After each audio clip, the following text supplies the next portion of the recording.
We may not always know how things are going to fall when we make these videos, but we do know one thing for sure: we're always going to have a good time. Welcome back, guys. It is your boy Broncos Guru, and it's this week's episode of Boneheaded Boaters of the Week. I'm starting to hear a lot of you guys start to grumble about that negative word we try our best not to say here on this channel. I know this is hard for you, but winter is coming. We know what's coming with it. We can't face it alone. The good news is, guys, you won't have to face it alone. We'll be going through this long winter together. Just like these guys here who decide they're going to try and extend their summer. That's right, not everybody's quite ready to put their boats away, but even the people who are don't always get it put away right. This is an episode of another dumbest thing I've ever done in my life. I thought bear baiting was going to be it, but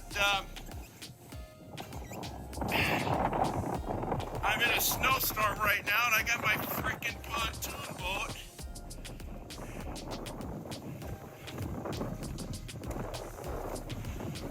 And I'm trying to get her around, get it over to the boat launch so the guy can take it out. The guy who was supposed to take the boat out this year and store it said he picked it up last week.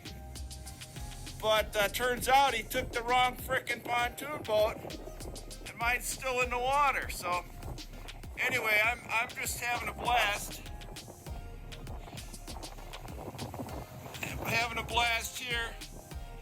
Doing another one of the dumbest things I've ever done in my life.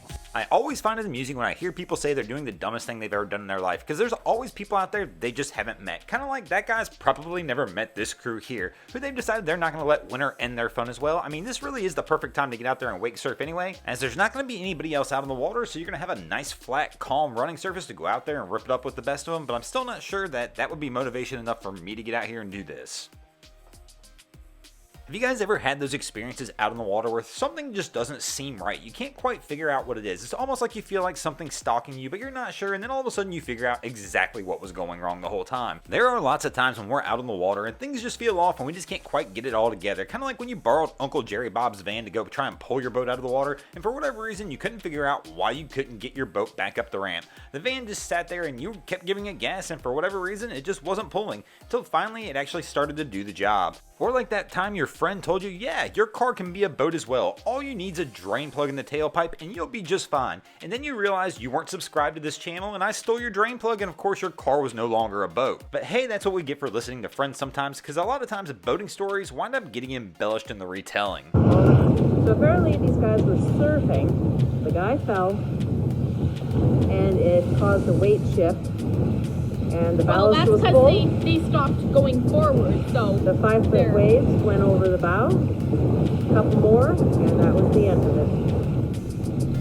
And we all know fishermen almost always embellish stories about their boating experiences, like when they'll start telling you about the time they had 4 foot of water in the back of their sport fish. Well, maybe they weren't embellishing that story and probably were telling the truth, but that's just a typical scene on the back of a sport fish when you're backing down a large fish. But as you can tell, these guys are calm and cool, so it's really not that big of a deal. And then of course you get our next image where things just don't look believable. Like, are these guys really out here surfing in 15-foot waves with this tiny sailboat? I don't know if I believe this clip is even real, if this is CGI or what this is. Let me know in the comments below if you've seen this clip before. Is this an actual real clip of these guys doing this? If so, this is one of the crazier things I've seen.